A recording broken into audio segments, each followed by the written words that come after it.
Mga kapapsa, ayun o, ayun. Yun, dito tayo sa taas. Yun, ups. Dito tayo sa taas muna,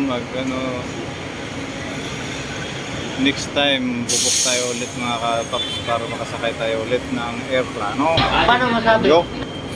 Tayo ngayon sa, departure area sa NAIA Terminal.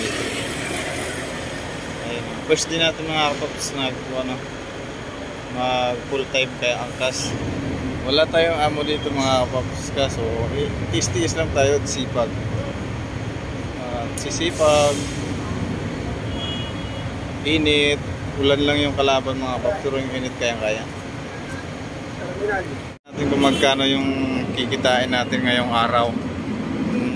Malaki ba talaga sa sahod pa natin sa magiging gwardiya.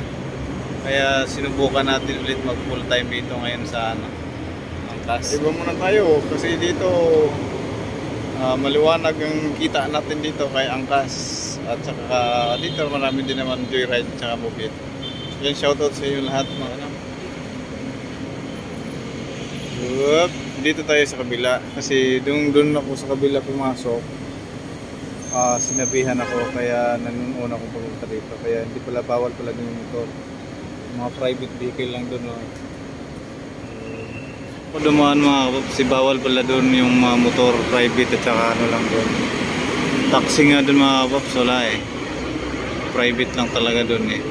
Yung mga taxi dito lang sa may ano, unloading. Ayun. Exitex.